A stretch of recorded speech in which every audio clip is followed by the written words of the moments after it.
Starts, but here I am. Hello, welcome to the show. I'm your I host, guess we Chuck didn't Whelan. get the theme today. Yeah, I'm gonna try and get the theme in a minute. I'll try it again in a minute. It didn't want to work today just yet. But hello, everybody. Good morning. We're here again today. Me, Chuck Whelan, your host on the Planet Earth Live. So I'm a bit confused. I'm on vacation this week. Look, I'm up in the Russian River.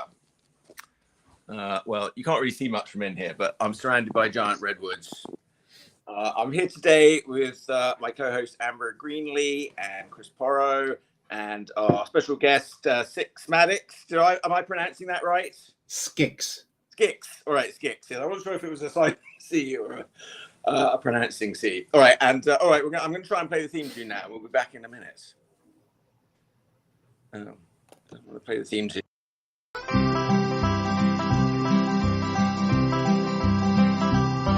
One day as I was wandering through the aisles of my art store, I bought myself a Picnomicron and some crystal core. I made a fancy comic, and now I am all set to be the greatest web cartoonist on the fucking internet. I'll have a forum and a blog and links from I'll get reviewed by a web star, me and the William G. The world can be a roaster. I think it's a safe bet when you're the greatest web cartoonist on the fucking internet. When you're the greatest web cartoonist on the fucking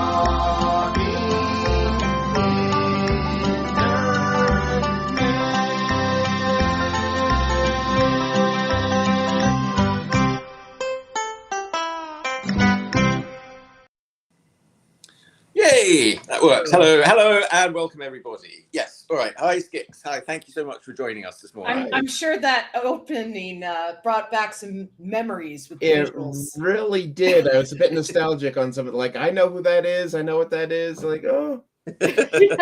Yeah. So I probably know Scix better than anyone on the show. We've known each other for 20 years, 21. In that range, yeah. Yeah, somewhere about there. And when I was like 16, 17 years old making my webcomic on Keenspace, you also had a Keenspace comic called Psychic Dyslexic Institute. Yeah. Which was about psychics. Like it was like the X-Men Oh, yeah. psychics. Yeah, and it was like a furry comic. I remember that. It was, and all the psychic powers were in some way a bit wrong or twisted. So it was played for comedy. Yeah, and I remember that, and then you got into theater.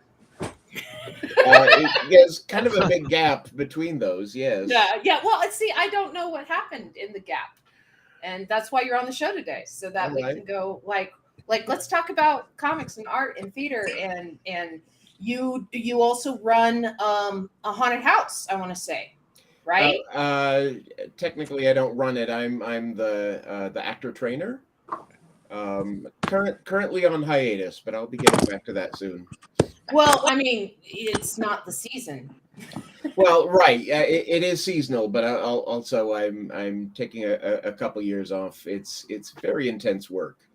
I love haunted houses. I used to do one at well, I suppose it would be sort of middle school age here. We would do one like, the senior kids would sort of put one on for the younger kids, and yeah, I used to love doing that. But I never did it again since. Well, yeah, these are like the big ones, like the warehouse that they make the little rooms and pathways. Oh yes, I saw a movie about. There was a documentary about like a big horror house some years ago that I remember I quite enjoyed. Yes, I love those things. Yes. So how did you get into that? I was depressed, which is a way many of my stories start, or I was manic. Actually, more stories start that way. And my partner at the time saw an ad looking for actors, and he said, "You like horror and you like acting. Why don't we try that out?" And it turned out I was pretty good at it. Hello, Everett. Yeah. Yeah. Oh, yes. So you've done some acting before. Yes. Yeah, I've been acting on and off since the 80s, high school drama and community theater since then, and different things. Well, like one of the shows that stood out to me that you recorded from one of the theaters that you managed, because I think you manage a few, was a T-Rex pole dancing. Yes, that was one of my favorite moments. You can see just sort of on that poster there's part of him. He was a legitimate, still is a legitimate ballet dancer. He's currently in a ballet company somewhere in the South, who decided he loved the inflatable T-Rex costume, and he did this beautiful act. And I don't know how he managed it with a limited visibility without falling off the edge of the stage, but he came close a couple times. Oh yeah. But the pole pole. No pole arms? dancing with the T-Rex. Were arms used? Because that's what I find funny about the T-Rex pole dancing. Did he use his arms? Yeah. The costume has like little arms. Yeah. And so he only had like from here up of his arm though. Oh, like just little. Okay, like half a forearm to grab onto stuff. Yeah. It wasn't a proper pole either. He was just sort of working with the architecture of the space. Oh yeah, those are very funny. Those costumes, aren't they? And my son's friend. I was doing a con, Alien Con, some years ago, and my son's friend was running around in one of those T-Rex suits. So it was quite early days for those things, and that was very fun. Yeah. So I mean, that's just one flavor of the types of shows that you do, but like give us an idea of like other shows that you've managed, because I know that you run a theater, and it's one of those theaters. It's like an artsy theater that sometimes has naked actors because that's part of the show. You know? Yeah. We are in Utah, which has some very strict conditions on how to be naked. But yes, my most popular show is Gonzo Rising. Which is a focus on the weird and bizarre, and the dinosaur fellow was part of the first couple shows of that.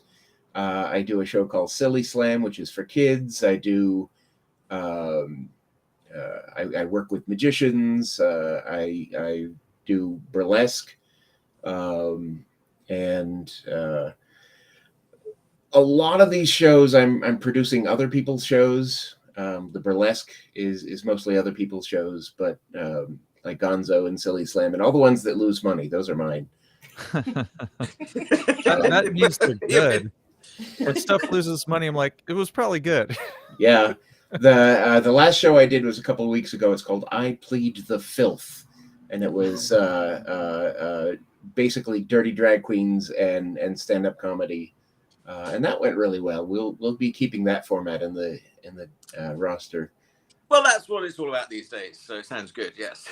Well, I mean, so you're running a theater like this in Utah. Have you run into issues? No, we do our research, and we play by the edge. We actually have a bar, and as soon as there's liquor in the building, the law gets even stricter. So, like the G-string has to be 3 inches wide in the back part.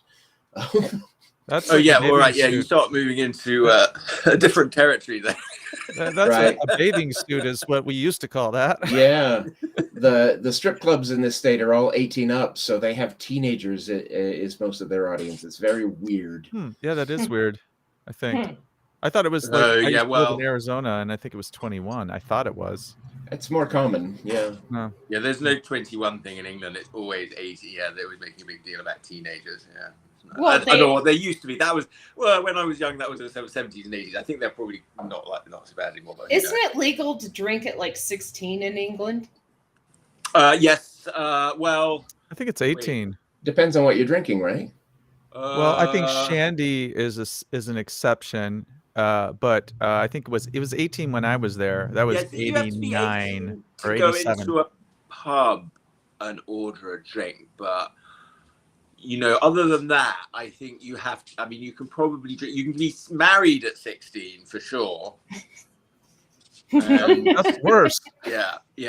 I know when I was a kid, the law of where I was, basically you could drink at home with parental consent. Yeah, I think you can. Yes, drinking at home with parental consent, that's fine. You know, some people are like, well, if English people give their kids something to drink, that's because they think they're being French. They say, well, this is what the French do.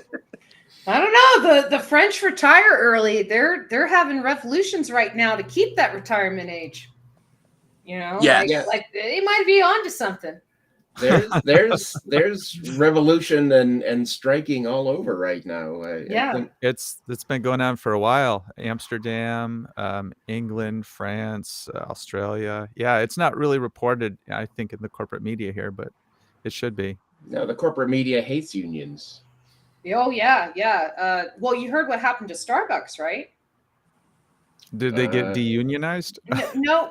So a bunch of stores wanted to unionize, right? And in U.S. law, that is protected. That if you want to unionize, if you want to talk about your wages, if you want to have meetings with people outside of work, having like congregations with workers outside of work used to be illegal, and that was one of the laws that was like given to people when unions like fought for this stuff.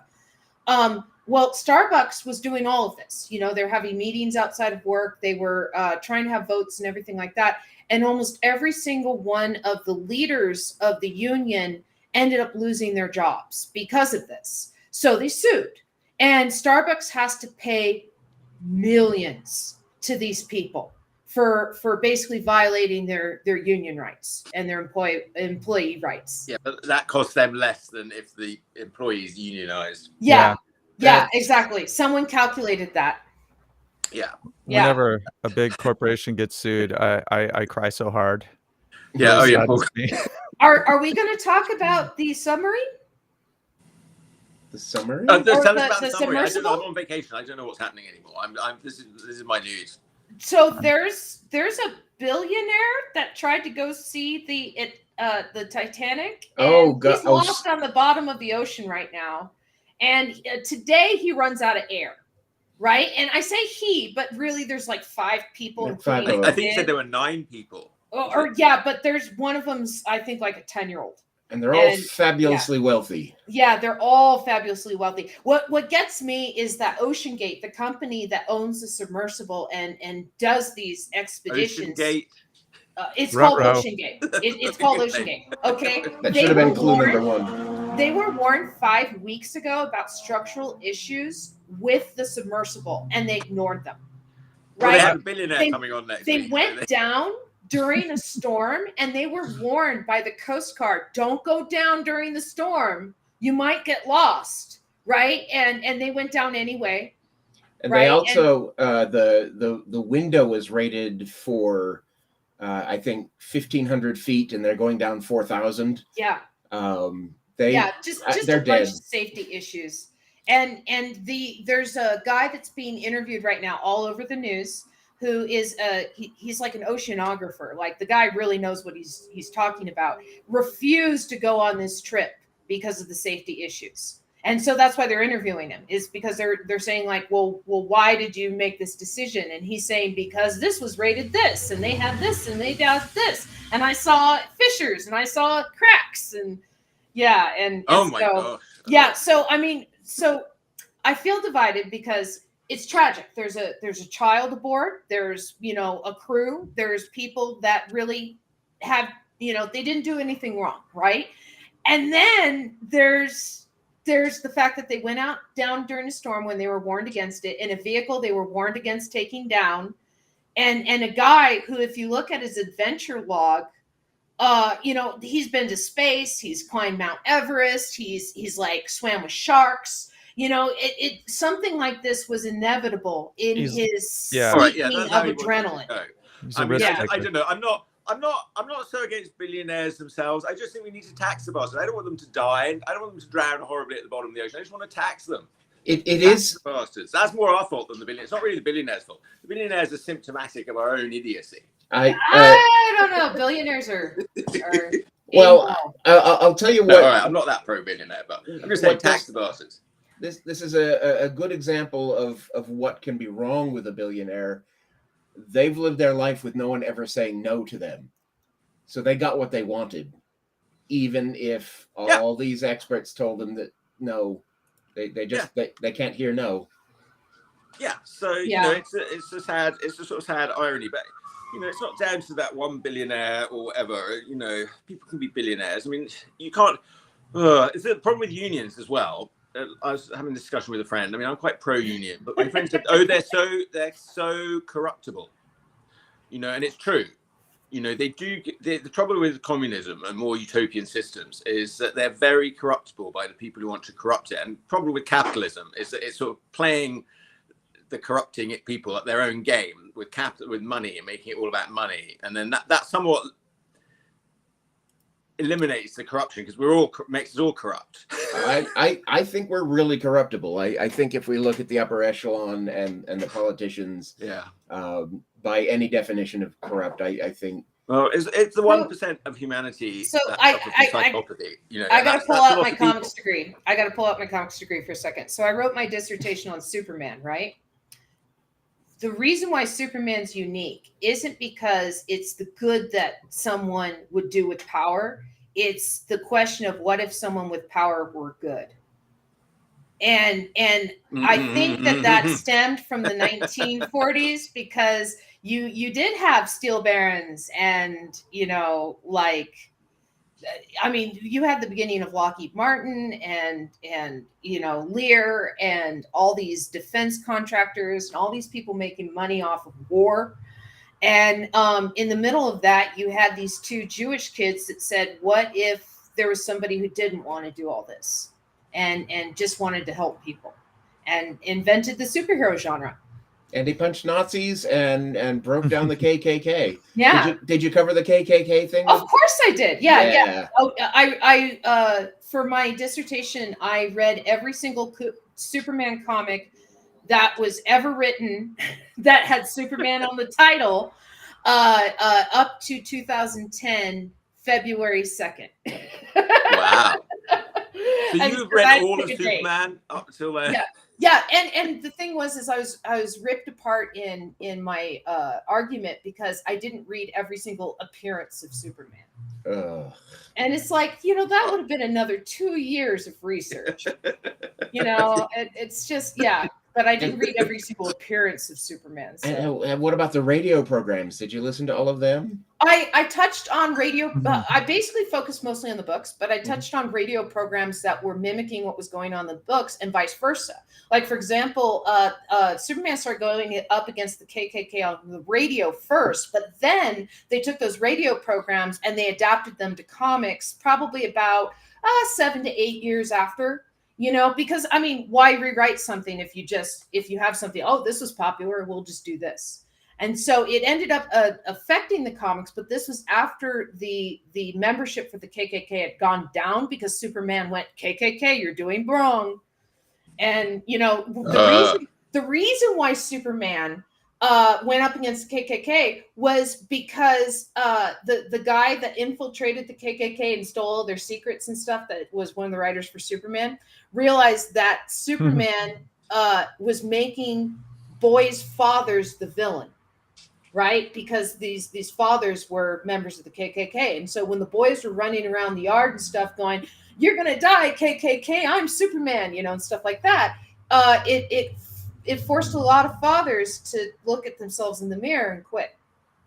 And It also had the effect of showing off some of the more ridiculous inner rituals too. Yeah. So it was also mocking. And KKK's back on the rise though. Hey, good news. Yeah. Now thanks to corporate power, Superman's not allowed to offend anybody. No. Like the KKK. There's good people on both sides. He's not allowed to offend the KKK now. No. You know, it's something that was definitely. I'm not even going to say it was a product of its time because it built up from slavery and Jim Crow laws, right? And it came out of that, and slavery goes way back. So, you know, yes, and you touched there on Goes back to Egypt. Like that was Cormac McCarthy who passed away. I wasn't Further a fan than of that, Cormac Chris. McCarthy, but he was him and Chuck Palahniuk were two of my least favorite authors because they're just so depressingly nihilistic, and there's really sort of no redeeming quality. And you can only be happy if you're insane, which it may be true. It's possible. So I saw a meme the other day that was a Star Trek meme, right? Where they were arguing about the lyrics of the Barbie song. And they're, and one guy is saying that her life is plastic, so it's immaterial, it's not real, right? It's a fantasy. And so her happiness that she has isn't true happiness because it's not like created from true things, right? And then the other person said that that real or imagined happiness is indistinguishable from each other. And I know that came from a Star Trek meme, but I keep thinking about that. Real or imagined happiness. Like you can just convince yourself, like, I'm happy. I mean, to me, being happy is the sort of harder thing to do, and when you're being miserable, you're just sort of being lazy. I've create the happiness. I've definitely see people accuse others of not being really happy. You're not really happy. And like, I do. I think that like they are though. Yeah. But then people will accuse you of not really having the experience you're having of all sorts. Like I don't experience oppression. You can't really be experiencing oppression. Not to push too far into that direction. Well, what state dependent learning is, right? I do. That's one of my favorite things to have learned. Yes. What is it, Amber? So state dependent. I know. I'm sorry. I'm a wealth of useless facts. So state dependent learning is like, say you're studying for a test and you do a ton of cocaine in order to stay up all night and study for that test, right? Yeah, Well, the next day, even if you've gotten sleep, you're not going to remember the stuff because you don't have a coke-addled brain to access it when you're taking the test. But if you take the coke, you'll do well on the test. But if you take the coke, you'll do well on the test because your brain knows where to access that information because now it's on coke. Same with being drunk or fatigued or depressed or manic or happy. Yeah, and so that's why like people who have depression are like, I'll never feel happy again, is because their brains don't know how to access the happiness that is in there. Right. Yeah. I always And when they're happy again later, it often feels like that depression wasn't real. Yeah. Oh, I don't know. It felt well, yeah, for Chris, me it always feels real. Yeah, I mean, this is sort of an in general, not in every single case kind of deal. Well, and that's why things like mood journals are so important because then you get to spot patterns. And I have a bipolar disorder and Scix.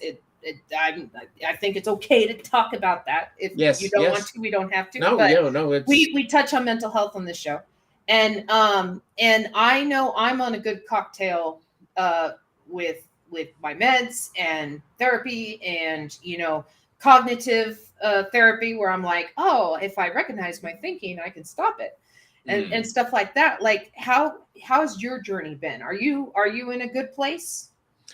I'm in an acceptable place. Good. I was a very late diagnosis in my 40s. Looking back, it was so obvious. But a very late diagnosis and a combination of some cognitive therapy and some medications have helped level things out, have helped me cope with bad situations. The thing I'm coming up against is if life itself is very, very stressful, some of those skills are not up to the task. But then again, someone without the illness would also be experiencing that when life itself is stressful, like, global pandemics or work stresses or relationship stresses. Yeah. Yes, there's COVID always stressed everyone out. Difficulties. I mean, I think depression, I don't have a lot of experience of serious depression. I mean, I've had, everybody goes through moments of it. But yes, I think if you're depressed, you don't have that. You don't really come up again. You don't feel happy. you don't come out of that. I mean, there's things you can do. I mean, for me, I found like journaling, like you were talking about, like I found like, writing, somebody said, write down 3 positive things that you did each day. And when I was feeling quite down, I did try that at one point, and that did work quite well for me. But, I don't have any kind of chronic depression. I think I just have regular.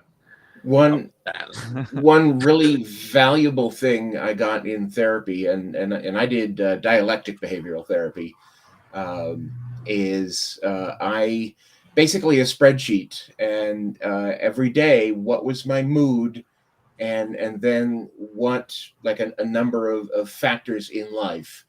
And I discovered that for me, my mood would drop by at least 2 points if I hadn't had enough sleep.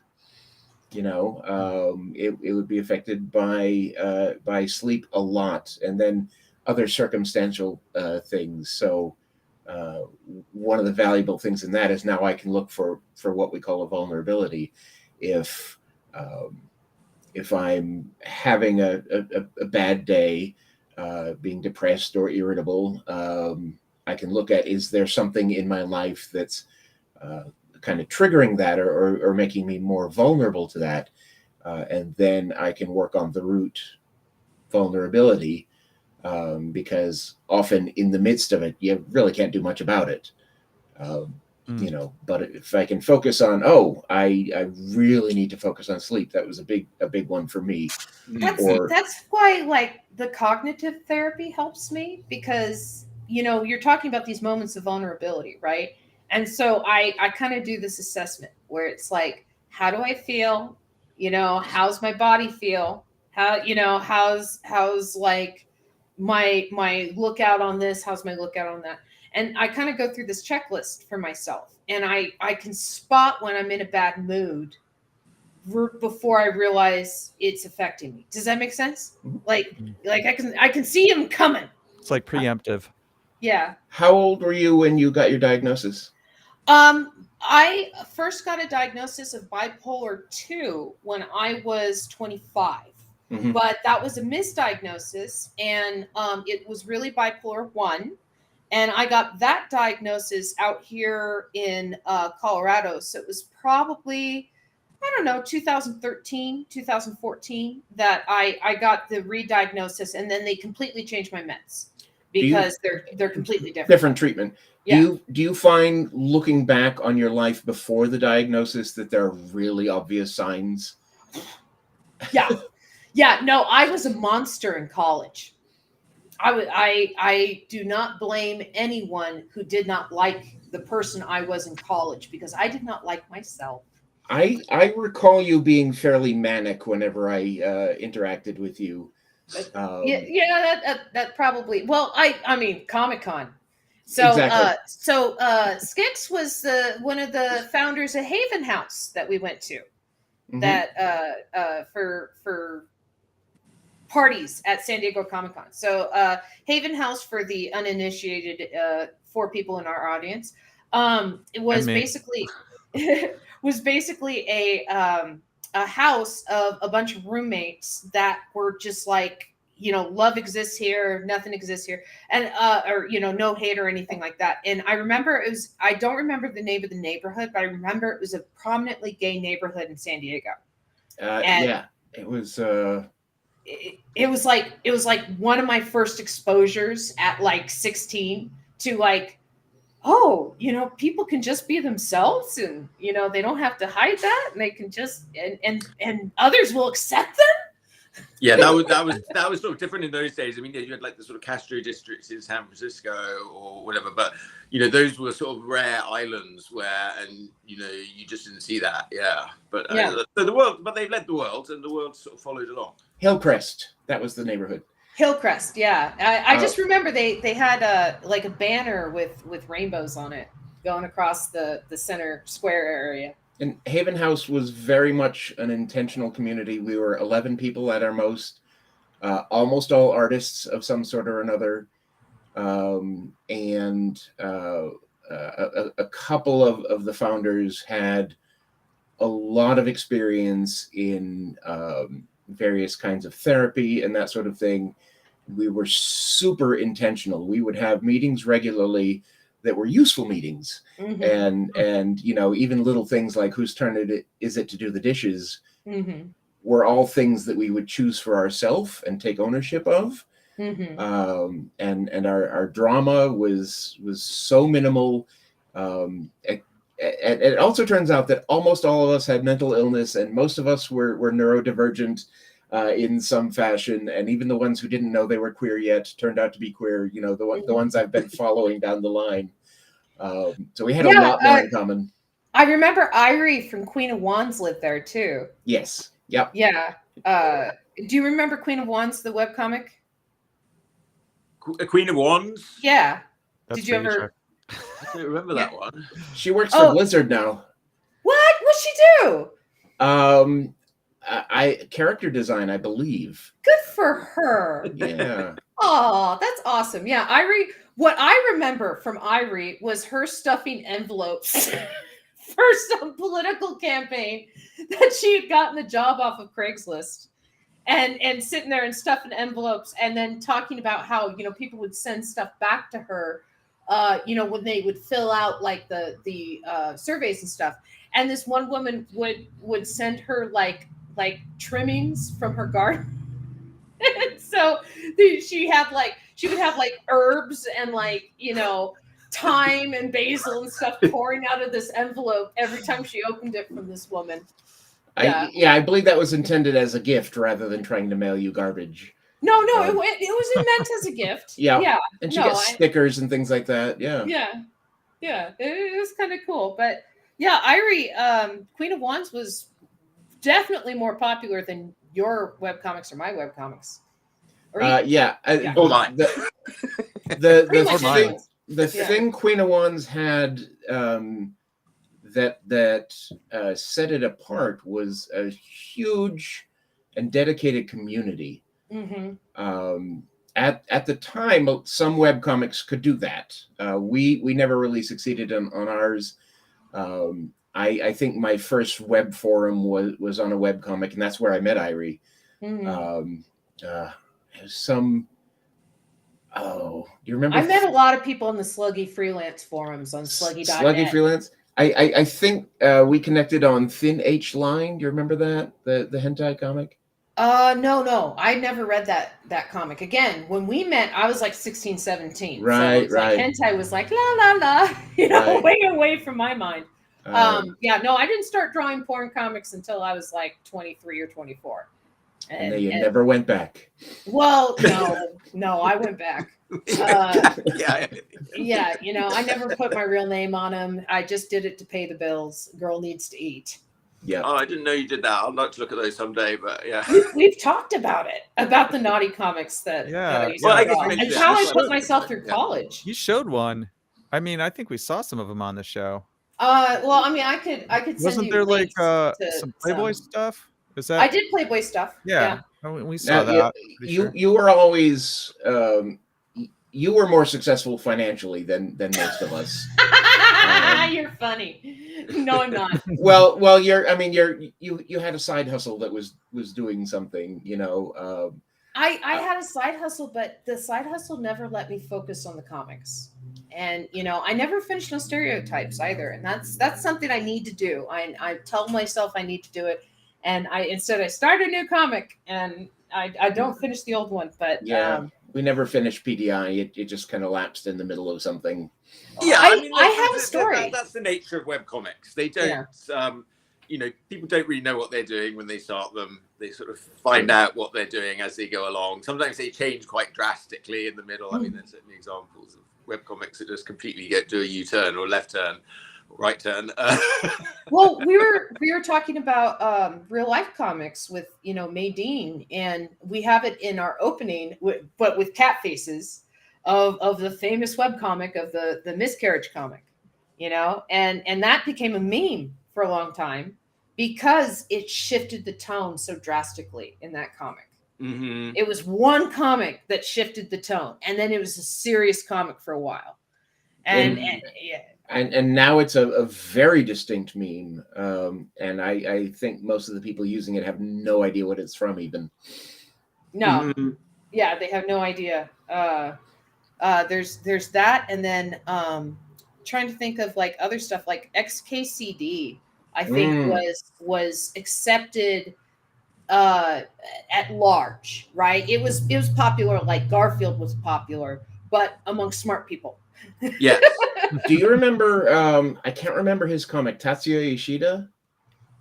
Sinfest. Was that Sinfest? Sinfest. Yes. Yeah. He came up in conversation recently because he's become very adamantly anti-trans right now, and he's joined. Oh dear. Oh, Yeah, That's no. a bit of a surprise, actually. I don't know. I thought, because that was such a webcomic popular thing, and I thought that was sort of. I mean, I don't know. I just sort of generally felt that most webcomics were quite embracing of everything, really. But yeah, most, not all. And it's a surprise, and yeah, some of the people coming out on that issue have been a very big disappointment and a surprise. John Cleese. Yeah. well, Do you remember Mega Tokyo? You remember Fred? I do. Fred is very open about trans people, and his he's got a Twitch channel, and so he'll just draw the comic on Twitch and stuff like that. And he, he's very very loving. So not all the old guard of webcomics is transphobic and evil. And not all of them, even back then, were particularly progressive. There were a few that would occasionally get into fights. You can probably think of who that might be.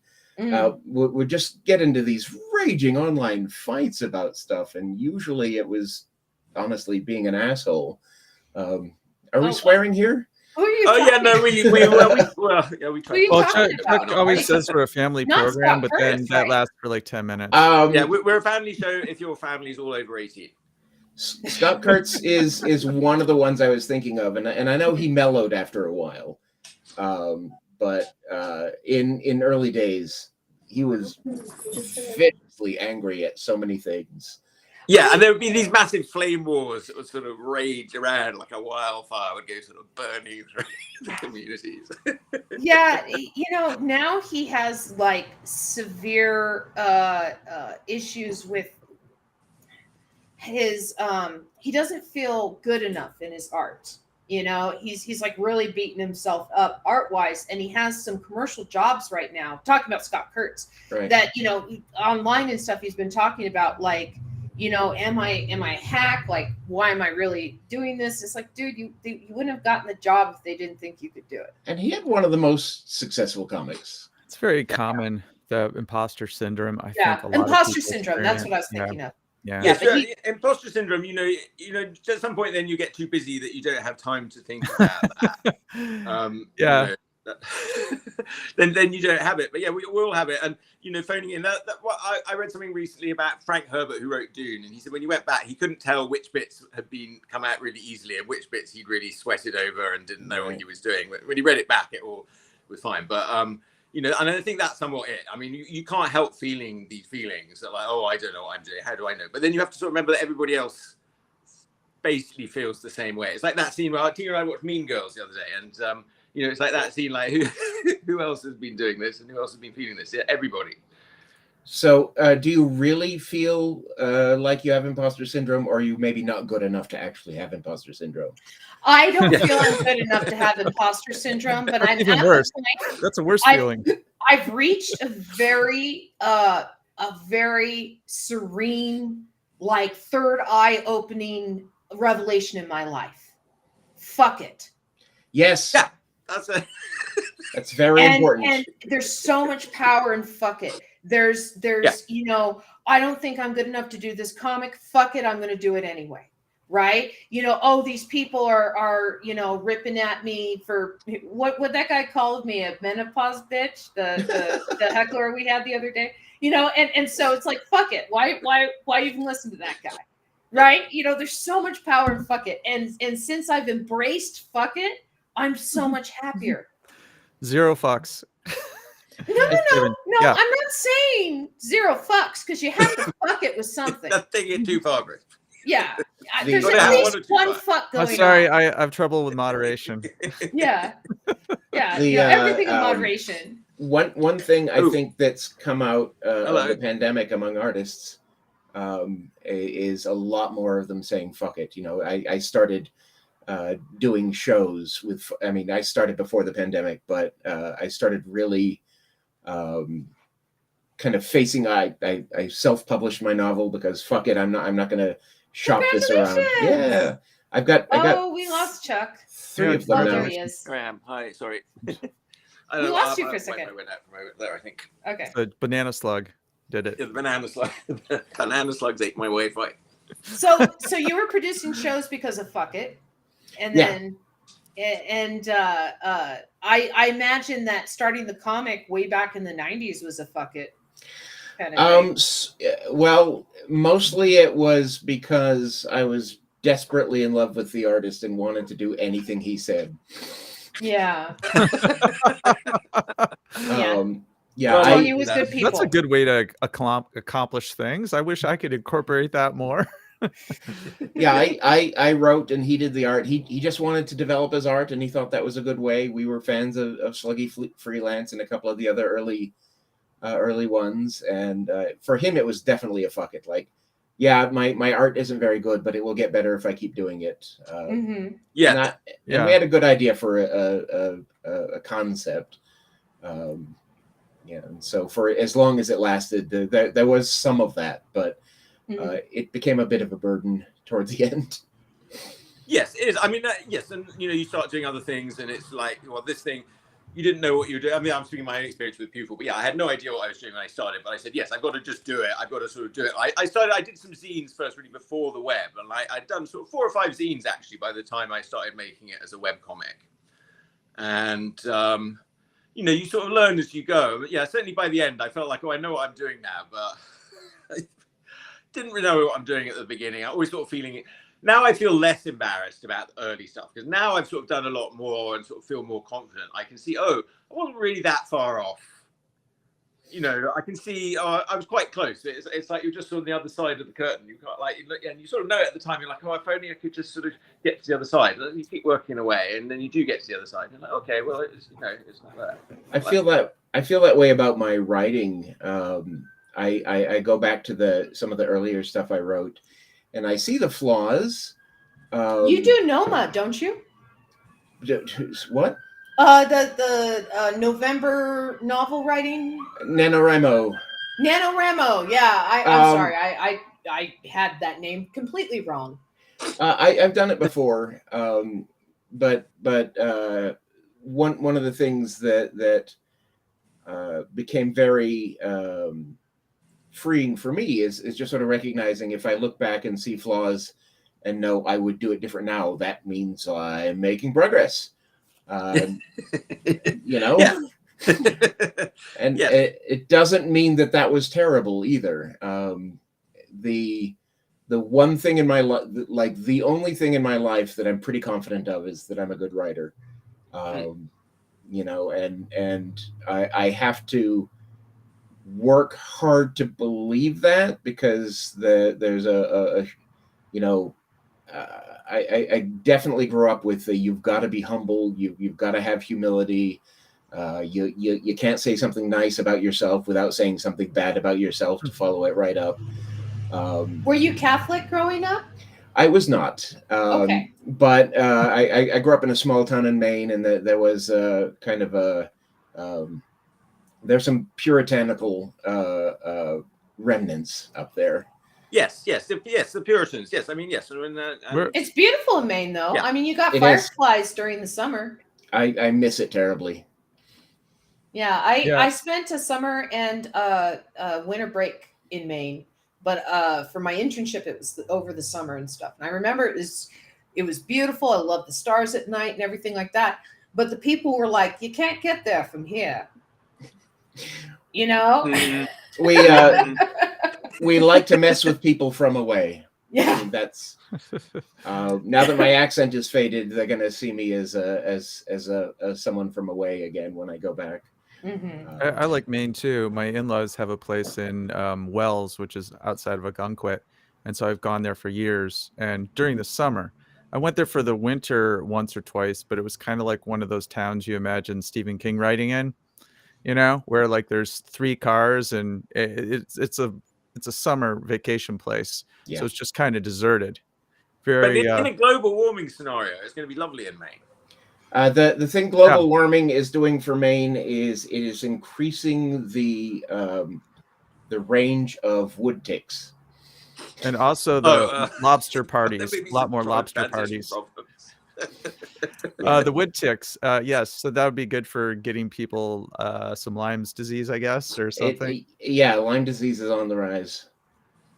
Yes, oh, well, good old Lyme disease. I bet it doesn't have imposter syndrome. all the ticks I've gotten were not. Oh wait, no, that's not. Yeah, all the ticks I've gotten were not in Maine. Of the like 10 ticks I found on my body, none were in Maine. So you've counted the amount of ticks that you found on your body? Not all at once, I hope. No, I mean it's so random for me to find a tick on me. So of course it sticks in your brain. If it was above 100, I wouldn't know the actual number. But yeah, none of them got purchased though. Maybe I've just done more camping than you. That like it's just that's a tick. You pull it off. Did you have to pull them off because they never bit me? I always just found them like looking around for a tender spot. Oh no, I've had to pull them off. What you have to do is make sure you pinch the head to get the mandibles out, because if you don't, you can get a really bad nasty infection because the mandibles will just lock into your skin if you pull off the rest of the tick. I hear you're supposed to save them too. If you're worried about Lyme disease, yeah, and that's specifically deer ticks. And also, if you squish the body before detaching them, you can force them to vomit the contents of their stomach into your bloodstream, which can be very bad. Oh yeah. Can you just give me back my blood? They are not pleasant creatures. I do not like them. This is why I'm a fan of possums, because possums don't get Lyme disease, they don't get rabies, they eat ticks. They're good little creatures that hiss at you. I like possums, but they've got creepy hands though. They look like little human hands. Well, yeah, so well, that's probably raccoons. very clever. My pet rat, he has such clever little hands and can manipulate things. I always thought he's much cleverer than a cat or a dog because of those fingers. Cat and dogs don't have fingers. Yeah, but so right now you're in Utah. You're doing your theater thing. You're writing your novels. Congratulations on that, by the way. If you want to give us a link to your novel, we can put it up in the chat too.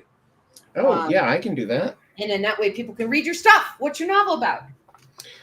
I've actually got 3 novels out. The most recent one is a science fiction novel about an Earth where time itself fractured.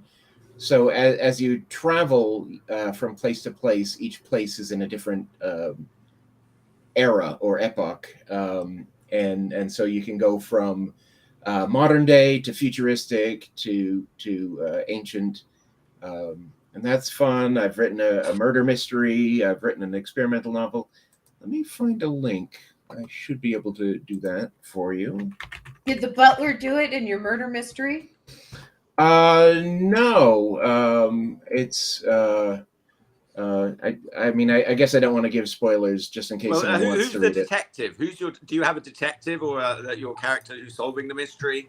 I've got a team of 5 teenagers who solve the mystery because the police are useless. So it's a YA novel. Is one of the teenagers a big very cool. Dog?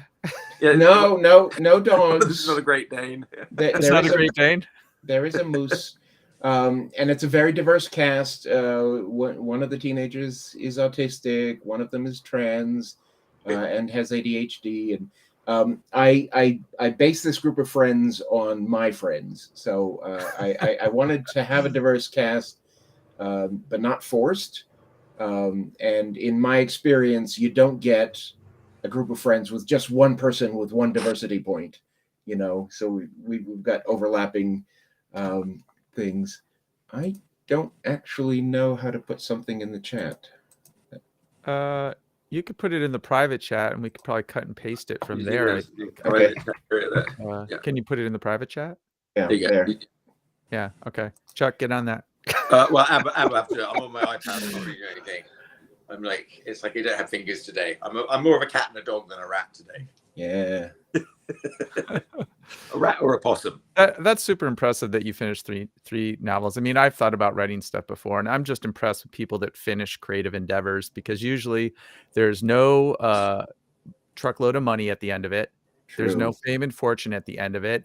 And creative work to me is like one of the most difficult types of work you can do with your brain, because, you know, just by definition, there's no method or process to it, you know? Like there's this process and method to other like endeavors. Yes, I quite like to, you know, after or doing more a lot of creative, I quite like to do something quite mindless, you know, where like some sort of data entry task or something like that, where it's just a sort of mindless, repetitive thing for a bit. I actually have been sort of facing this. My normal job is working in the theater and working shows, and it's creative by nature. It kind of uses me up in the way a data entry job wouldn't. So I come home and I want to work on my next novel, and I'm just like, I'm all used up, and I'm having this sort of crisis lately. Like, I've got 3 manuscripts in progress, and they're just sitting there, and I want to know how they turn out. You know, that's kind of my process. I keep writing because I need to know how it turns out. Well, you know spoon theory, right? Yes. Yeah. You know, and Chris, do I have to explain spoon theory? Yes, you'll have to explain a lot, but start with spoon theory. Okay, I'll start it. I do know spoon theory. So spoon theory is something in therapy where basically you have X amount of spoons. You have large spoons and small spoons, and these represent your energy levels. So the large spoons are like for large spoon tasks, like, you know, if I'm going to go hike up a mountain today, or, you know, mow the lawn and do all the yard work or something like that. It's going to take a lot of energy to do that. You can take a large spoon and spread out that energy into little tasks, but you can't take the little spoon energies and like combine them into a large task, right? And so the little spoons are for like little things. And so as you use up your energy throughout the day, you basically remove spoons. And so when you're out of spoons, you're out of energy. And everybody gets a different fistful of spoons. And sometimes it varies day by day. Yeah. And like people with chronic fatigue, they get like 3 spoons, you know. So you take a shower, you eat, and you're almost done for the day. Yeah. And this isn't officially part of it, but I read it in like somebody online was talking about this, and I went, that fits so well, which is fork theory, which is every problem that you have sticks a little fork in you, right? Big problems, bigger forks, right? And sometimes when you feel overwhelmed, what are the small forks you can take out to help you handle the big forks, right? So it's like, oh no, I just found out that I'm not going to be able to make rent, and, you know, my car needs to go to the shop, and there's, you know, all these money problems and stuff, but I need to pee. Okay, let's pee. That way I can concentrate on this other stuff. Right. That circles back to the vulnerabilities somewhat too, because if you've got too many forks in you, you don't have your full set of tools to cope. The one variant on spoon theory I heard that I really like is it's a lot like spell slots. Spell slots in D&D, yeah. In D&D, yeah. You've got only so many to use. You can sacrifice, you know, big ones to do small ones, and they theoretically recharge when you rest. Yeah, I understand why a lot of writers write early in the morning, because, you know, there's a lot of things that line up in the morning. You know, the rest, and there's hormonal patterns that line up in the morning, and they'll write in the morning, and then they quit, you know, early. They don't work 9 to 5. They might write for 4 hours every morning, and then they stop, and that's the best time to do it. And I'm getting more and more like that. I used to be a night owl, and now it's kind of the mornings. If I'm going to finish anything, it's got to happen before like 12. I have been waking up at 5 a.m. And Ian usually starts his day at 8. So I have about 3 hours before the baby wakes up and before Ian stirs that I can do things like work on my day job, do artwork, catch up on emails, and then I've been trying to stream regularly at night to actually work on my comics. But my mom was in town last week, and so I got off that schedule. Yeah, well, you're well, still a relatively new parent. I mean, that's that really controls your life a lot, really, when you have a young child in the house, or at least your calendar. Yeah. Yeah, one of these days I'll have time to myself again. Yeah, Right. well, once they get to about 10, and I started finding I had more time. My time started coming back again. And that they start finding their own activities more. Yeah. Yeah. I agree. Early mornings might be good for me, but my theater job sometimes gets me home after midnight, so that limits. In fact, this morning it was a little hard for me to get up at when I thought this was. Yes, you thought it was at 6 a.m. Pacific time, and it's like, Whoa. no, that's not. Yeah. Well, that's not happening. Well, the thing is, one of you made an error and said it was Eastern time, and so I did the math, and it was Pacific time. So fess up. So it was the one who sent you the link. Not it. It was me. Did I, really? Wait. Am I? The thing is, the event itself had the right time, and I saw that, and I thought I didn't think to check. I just thought that you that did was check. You just checked at 6 o'clock in the morning. Yeah. It's okay. We love you. It's okay. You seem very prepared. I try. Well, look at it this way. You had a couple hours to, go back to have sleep. your coffee. And... So, what shows are you running right now?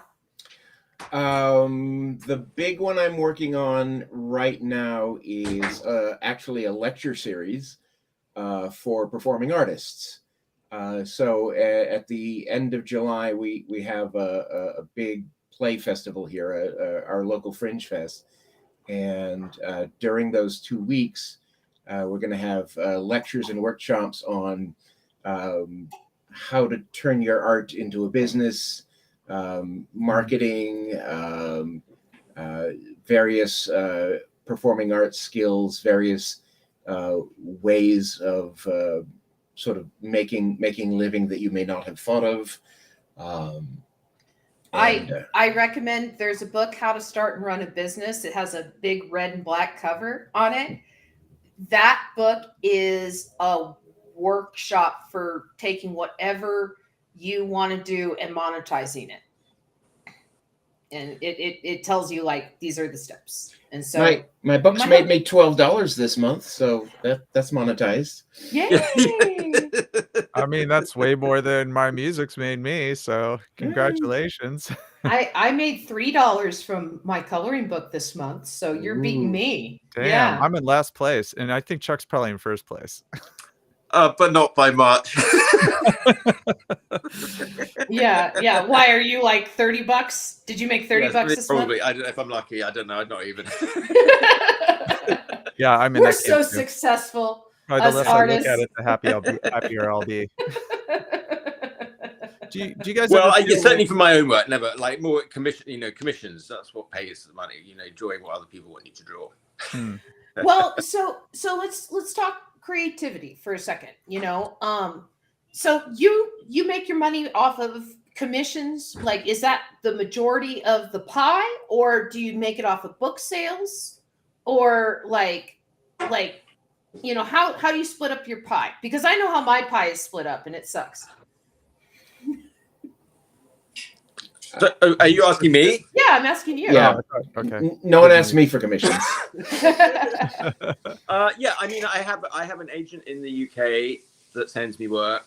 So I do that. I'm right now. I'm doing a lot for sort of Goodman Games and different clients. Yes, I have different clients that sort of send me different things. I've got 1 or 2 corporate clients that send me little things from time to time. That's helpful. Because they usually pay a lot more. Do you consider that part of your cartooning career, or like your day job, and then Urfspace is your cartooning career? Yes, I mean, Urfspace is it's my newer project that's sort of been growing. I mean,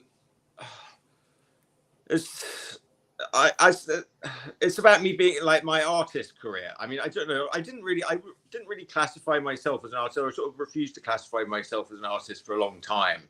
In that, like, oh, I'm doing comics and web comics. I'm a sort of commercial artist. Maybe I do sort of illustration and graphic design and things like that. But these days, I do tend to think of myself more as an artist, and sort of Urfspace is part of that. I went through this process starting, well, quite a while back now, where I really sort of boiled it down. Like I don't know. I was doing more sort of drawings in my sketchbook and exploring, and then I saw the Mr. Pizza guy. You know, Pizza.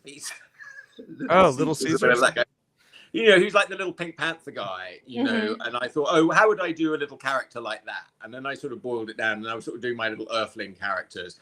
And then, you know, so that was sort of boiling down to like, oh, what was my simplest sort of style? And then I sort of be building it back out again. And my early Urfspaces were very simple, but they're about the idea. So what's the simplest way I can communicate an idea? I always like that aspects of cartooning, like the minimalist, the smallest number of lines to convey the maximum impact. And then so I sort of built it back out, but now I'm sort of coming back again. I'm almost sort of back where I started again at this point, where I'm sort of starting to get onto more elaborate things. But I got into more figure drawing. I started going to some life classes. I was doing that before the pandemic, and I sort of just kept doing a lot of drawing. And Scix, what about you? Do you consider yourself like more of a writer? Do you consider yourself more of a showman, a producer? Producer takes more of my time, but I think ultimately at core, I consider myself a writer. I'm, and this is probably related to ADHD, but I go through phases. You know, I was dedicated to cartooning for a while. I'm dedicated to producing shows now. And if I follow pattern, I will eventually stop, but I always come back to writing. Always have. So you've written 3 novels. What other stuff have you gotten out there writing wise? I've got a few short stories in some journals, some magazines, and including one rather raunchy adult one. Not much. I've got lots of manuscript pages right now. I ghost wrote a book about work culture in hospitals. Very dull, but I got paid well. Yeah, there you go. The more boring it is, the better you get paid. That's the fact of life. You know, if you get paid to do things that nobody wants to do. Well, how was your ghostwriting experience? That was great. The guy I was writing for and I took a long road trip with a tape recorder, and he just sort of gave me basically a series of lectures, and then I turned them into a book format, and corrected, did some fact checking, and he took out some moments, like he quoted Rudy Giuliani once, and I said, don't do that. Don't do that. good advice there. That's good. You could do that like 20 years ago. Like, right. Do that in 2001. It was, or 2002 was a great time to quote him. Yeah. And I'm also working on starting a literary journal. That's kind of another project in the works too, because I've got a lot of shorts and poems and things too. I as an open mic, I do poetry at open mic. So I'm doing stuff, even though my novel is sitting there gathering dust. Scix, Yes. are you in Salt Lake City? Is that where you are? Or Yes. I'm just guessing. You said Utah, and yeah, okay. Yeah. I don't know anything about Salt Lake City, but if you have to be in Utah, go to Salt Lake City. That's where all the weirdos and runaways wind up. What's the largest? Really? What's the largest center in Utah? And do you mean the Mormon runaways? That's exactly what I mean. Okay. The state is incredibly Mormon. The government is incredibly Mormon. But Salt Lake City itself is a lot more diverse, a lot more artistic, a lot more interesting. And we're all completely broken people because most of them are ex-Mormon, and that takes a lot of work. Wow. Yeah. Huh. I could see how that would spawn maybe a good creative community, you know, in the same spirit as like punk rock or hip hop, you know, Yes. like early hip hop. Oh, it's a big punk scene too. Well, yeah, there's that famous documentary about it. I think it's a documentary. That Salt Lake City. What is it called? Salt Lake SLC City Punk? Yeah. Yeah, not a documentary, but yeah. Yeah. It's not a documentary. I've probably seen it and I don't remember a thing about it. Yeah.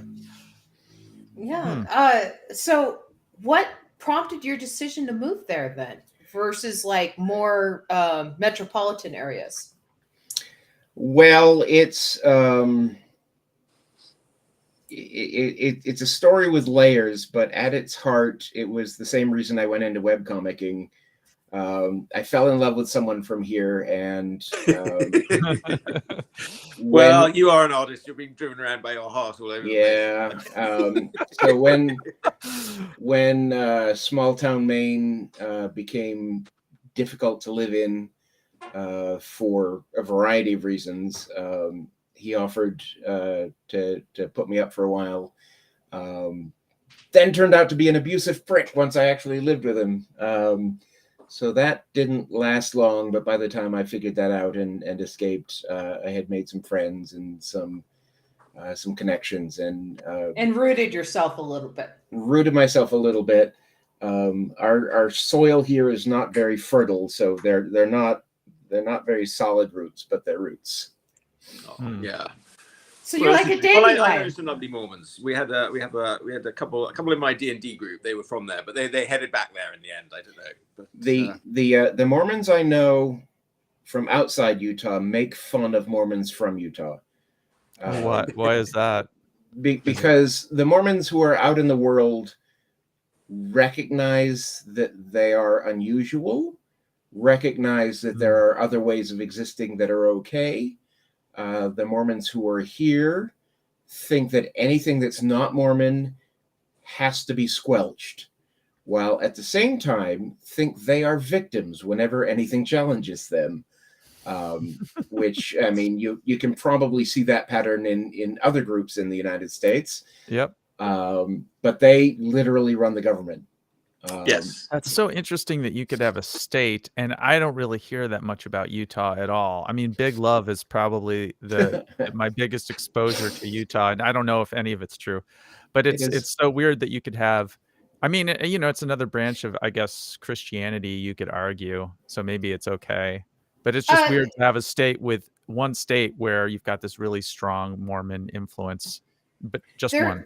There was a book that I read called The Kingdom of Matthias, and it talked about with Manifest Destiny in the United States after the purchase of the Louisiana Territory. Mm-hmm. America needed to convince people to go out west to settle territory and take it from Indians. That was basically their goal. And so, they came up with ideas like Manifest Destiny. This land was given to us by God and everything like that. And what happened is you ended up getting a lot of cults that rose out of this period of time. Matthias was one of those cults, which is why the book's named after that. But Mormonism came out of this period of this rise in American cults. Like even Johnny Appleseed was a member of a different cult, and he used to keep his holy book under his cooking pot hat, and would take it out and like read from the book to people and stuff. He would plant apple trees thinking that if he cultivated the land, he owned it. Because again, this was that manifest destiny that America was trying to convince him. And that's why we have apple trees everywhere. And that's why Johnny Appleseed is now a little myth, but he was a real guy that was crazy from one of these cults. And Joseph Smith was a real guy who was crazy. Johnny Appleseed, but yes, I guess nowadays going around planting apple trees everywhere would probably be considered not really necessarily a good thing.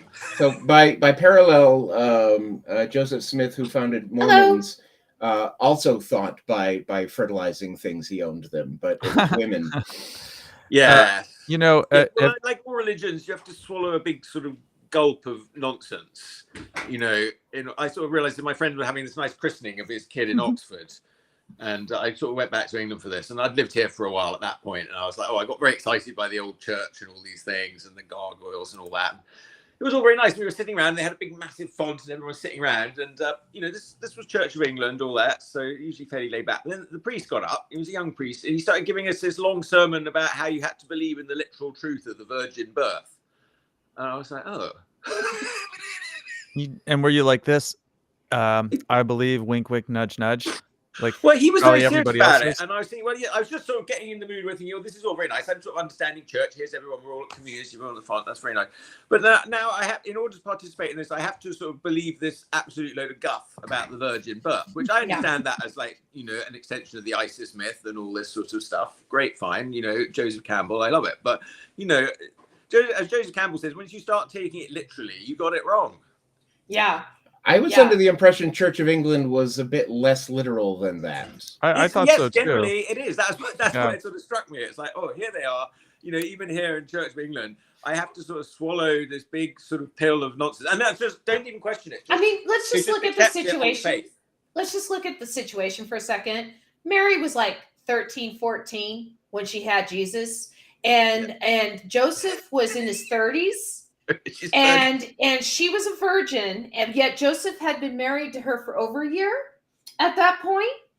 And you know, and then she's like, surprise, yes, God had sex with me, right? No, if you read between the lines, there, you know, if Joseph bought that line, I don't know, that's just me. Oh, well, also if she gave birth out of wedlock, she would have possibly been stoned to death. So I think there's a lot of motivation. Weren't they married? I thought they were married. They were married for over a year, according to the book of gosh, it's not Genesis. I'm trying to remember which book that Jesus Bible was born readers. It would have been Matthew, Mark, Luke, or John. I think it's the book of Matthew. That's who he was hanging with.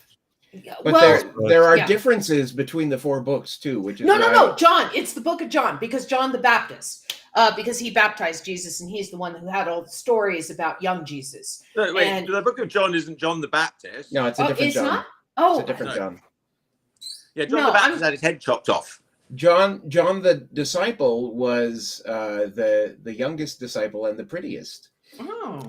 and the one who went on to write the book of Revelation. That's what the Bible says. He was the prettiest. That's John of Patmos. That's yet another John. That's another John. Okay, are you sure you're not Catholic? Right, okay. Yeah, how do you know all this stuff? I went to Bible school. I went to Bible school too.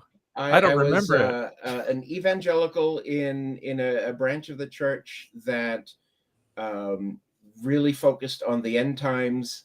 And we thought Church of England and Mormons were both satanic because they weren't Christian enough.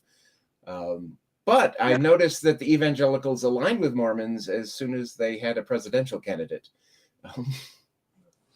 But yeah, we were taught they were satanic. Have you guys all seen the Book of Mormon?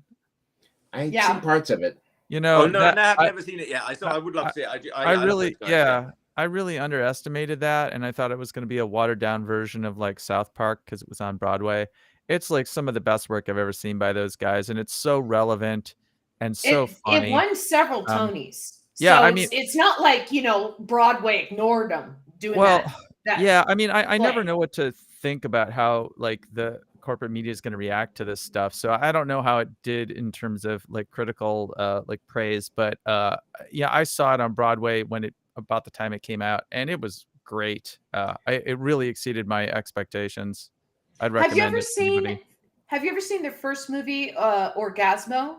I love Orgasmo. No, but I saw basketball. Well, basketball. And well, Orgasmo. Cannibal the musical too.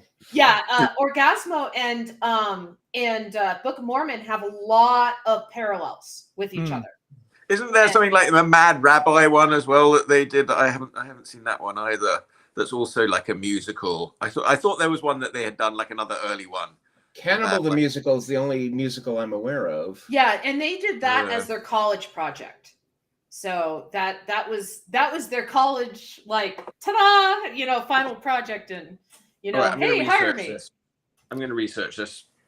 Oh, he's bringing out the phone. I wasn't like a huge South Park fan. I was kind of a 50% South Park fan. But what I admire about those guys is how they're really honest, and they are unafraid, you know, and they call out a lot of insanity, you know, in the world. So I got a little bit over them after a while because to me, they were very kind of middle of the roadie, so that they were equating, being upset about being oppressed with oppressing. You're being hysterical too. They're bad, but you're also bad. And I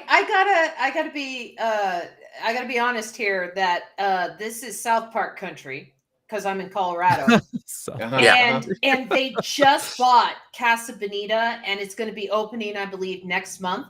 If you remember the South Park episode about Casa Bonita, it's a real place. I heard this story on NPR. Yeah. So Casa Bonita is a Mexican restaurant that is also like a theme park on the inside. And so they have like cliff divers. There's like a pirate island with like a moat around it. And, and think like when you're waiting in line at Disneyland, right? And like all that cool stuff around you, but that's like the restaurant. And the food was awful. It really went downhill. And so the South Park guys, Matt Stone and Trey Parker, bought it, and they have invested over $50 million into it to, get it up to code again. They brought in James Beard Award-winning Michelin star chef to fix the cuisine. Like they are going full in on rebooting Casa Bonita. And so so everybody's like, yay, Casa Bonita here in Colorado. And so I just have to be honest that's been my colored perspective. I feel like that restaurant is going to get really expensive really fast. The restaurant is what it is it's like you like pay to get in, and then it's whatever you order, right? So it's kind of like all you can eat, but you order like different meals and they bring them to your table. It's not like a buffet. Mm-hmm. Yeah. Well, it's sort of like Chuck E. Cheese then. I mean, like Chuck E. Cheese, it's very sort of minimal what you do. As an adult, you go to Chuck E. Cheese, you go, but like kids, they're just absolutely bewitched by it. Well, the more adults go, I don't really want to go to Chuck E. Cheese. The more there's go arcades, there's video games, there was VR the last time I was there, where again they have like that section for the kids to run away from the table and go entertain themselves. And there's this circus atmosphere with all these different performers doing stuff. Like, I mean, I'm talking like line walkers over your table.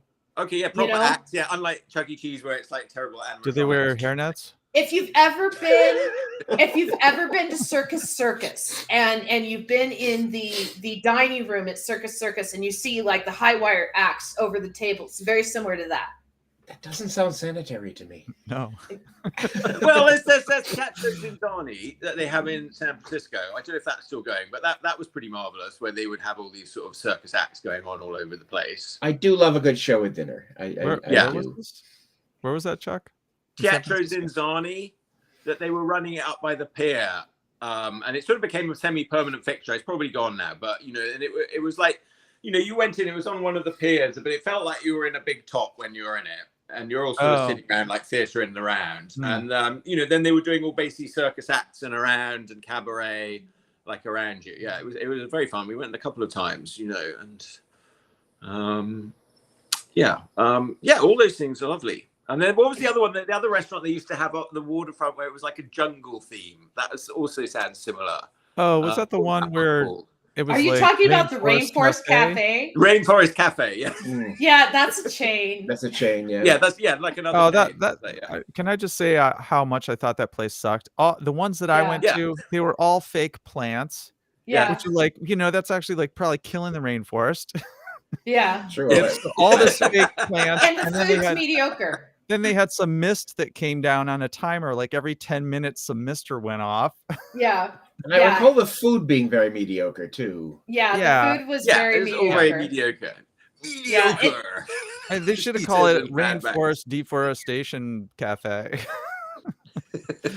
Well, it's like Hard Rock and medieval times. They're just people trying for theme restaurants, and generally not too successful, honestly. I mean, Well, I will stand up for medieval times because they do medieval times. maintain Yeah, I'll give a they thumbs up. do for maintain medieval times. a mother soup.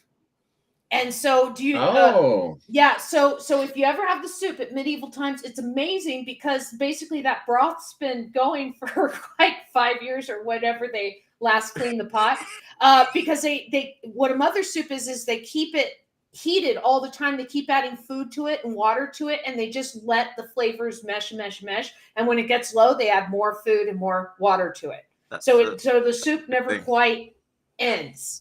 I mean, I don't know if that's a selling point. I give a thumbs up to medieval times again. It's like, you know, it's definitely worth doing once. But this is how before antibiotics and before refrigeration, people would be able to have a consistent hot meal at like taverns and inns and stuff, is they would maintain a mother soup. And so some inns and some taverns were known for their mother soups because they were so delicious. And so that was one of the draws that they had of people coming there and eating there, was because they maintained this delicious mother soup. So the fact that medieval times went back to history and said, okay, we're going to do this, and we're going to do it the traditional way. They literally have someone on that soup 24 hours a day. Do they drink a lot of mead? Because they also did that in medieval times because of the water. And beer, mead drinking. Yeah, and like beer and wine. Yeah. It wasn't until we discovered coffee that the Renaissance could occur. Well, coffee was discovered with the discovery of South America, because that's where it originates. In fact, I want to say it was several years before. Are you sure it didn't start in the Middle East? Because the myth is of Bedouin herders finding. Have you heard of the dancing goats? Yeah, that myth is from South America, but I'm gonna look up origin of coffee. I thought coffee was a New World thing too. Coffee worldwide can trace its heritage back centuries to the ancient coffee forests on Ethiopian plateaus, so it's African. Their legends say the goat herder Kaldi first discovered the potential of these blood beans because the goats were up all night. So it's African. So we were both wrong. Okay, all right. So coffee is not a New World thing, like I believed my whole life. It's an Ethiopian thing. Yeah, I guess coffee. The New World. I guess a lot of it gets grown in Colombia and stuff. It's now. possible the South original America domesticated coffee plant is said to have been from Harar, and the native population is thought to be derived from Ethiopia, with distinct nearby plants of different species of coffee. Unlike South America, which has closely related species that have since cross-pollinated with coffee and are now the current running like coffee. So I guess there's a tree. So it sounds like there's a tree in South America that was close to coffee genetically, and they cross-pollinated it with coffee, and they made a new tree that's now coffee. But the beverage apparently started in Africa, like they. Yeah. Because people ate coffee beans, which are kind of gross, I understand. Yeah, I like them. But no one had made the beverage. Like raw. The Yeah. roasted coffee beans are tasty, especially chocolate ones. But prior to that, people were drinking alcohol all the time, mead or beer, because you couldn't really drink water. Because they hadn't figured out you needed to boil water to remove the impurities. But once people started drinking coffee and boiling up the water, suddenly they could drink that. And you do realize you have to boil water to make beer, right? And off they went. Yeah. No, you don't have to boil water to make beer. Yes, you do. It's part of the process. You have to heat up the still. You don't. No. You're talking distillation. You're talking about something else. Beer brews from yeast. The still is for hard. I'm thinking of hard alcohol. Okay, sorry. Yeah. Sorry. Yeah, okay. The right to brew your own beer was a very important right in medieval Britain. And anyone could sort of brew up beer and open like a tavern or serve their beer. Or a monastery. They consider that one of their very important rights. They got to bring that back. I like the idea of the old monasteries that specialized in a beer or a wine or something like that. I think having a whole cloistered community that's focused on alcohol sounds lovely. There's a beer that comes out of Germany. Still the Viking shot.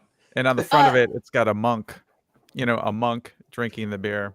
Mhm. Well, Scix, you know about the beer before bread theory, right? I have heard that beer may have existed before bread, but I don't know any details. Well, that's basically it. Is that when humans first started gathering together and planting cereals, things like wheat and grain and stuff like that, they realized the amounts that they were planting would have been for a larger population if they were making bread than what they found evidence of. But it's the perfect amount if they were making beer for that population, because you need more wheat and hops and yeast and all this stuff than you would need for making beer you would need for making bread for beer. You would need more of that. I would assume that beer used to be a little less potent than it is now, because they were using wild yeasts and unfiltered water and all that. But I bet it was a lot like mother soup. You'd have your local favorite yeast or sourdough bread. You'd have your village might have the really good stuff. Mm-hmm. Yeah. I suppose that's true. I wish I Well, guys, I'm sort of on vacation here, so I probably have to take off. Otherwise, Tina's going to be like, "What are we doing?" Yeah, I should too, because I'm exhausted and I'm gonna nap. But Scix, it's been amazing having you on. It's great talking to you. Yeah. We've got one link. We've got there, skixygradershows.com. There we go. Oh yeah, / library. did Yeah, that go Scix's on? Greater Shows is my website. Yep. Yeah. Yep. So go there, check that out. Oh, I can't. Yeah, actually- you. Do you have a catalog of all the characters you've played? Like, have you taken photos of all your characters? Oh, not all of them. When I first started, I did, and like particularly the monsters and stuff at the haunt. I have not kept up, because that would be hundreds and hundreds. I just guess that makes sense. Let's see. Okay, so it's 11:26 my time, My time and we should probably head out. And I will let Chuck say goodbye. All right. Well, yes, I'll say goodbye. Thank you so much, Scix. Wonderful guest. Wonderful show this morning. Next week, I'll be launching my Kickstarter for Urfspace. Urfspace Beyond Into the Rad Lands, which is an 80-page book plus a CD with at least 16 tracks on it. 2 of them featuring co-host Chris Porro. I'll be appearing. Chris and I will be on the radio on Monday night. I wish I had the link for that. I don't let me see if I can find it. I had Did it. you find the link for that on? I'll try. In the thread there. That's a local radio with Matt Holdaway, who's a guy I know through sort of small press in the Bay Area. So we will be on talking about the Urfspace album, which is all coming together very well. And yes, so that next week's show is going to be sort of focused on that. And yes, so we'll see you then, everybody. So thanks very much. I don't know, Chris, have you got a link there to post in? Well, I've got a link for the radio station for the specific show. I haven't found that yet. Can you just post that into the chat there? Yeah, okay. So it's this. Let's see here. Stand by. Okay. Technical detail. There it is. All right, so there you go. KXCF SF. Yeah, it's like it's like a community radio station. It's pretty new, and I think it's all supported with donations. But it's a proper radio station, and we're going to be going into a radio station. It is. It's proper. It's not a guy in his garage with a, I don't know. Yeah, it's not a bunch of people. 3 watt transmitter. Hey, that's how Amazon started. Was a dude in his garage, and $500,000 of investment money from his parents. Yeah, that's how Steve Jobs started. All right. Well, more on that next time. All right. I'm gonna play the theme tune now. Thanks, everybody. All right, Bye. thanks, Scix. Bye. Bye, you guys. Here's a theme song for Chuck Wheelan Showy. He asked me to write one, but I stole from David Bowie. Here's a theme song. Chuck Wheelan is the best. We have lots of hosts.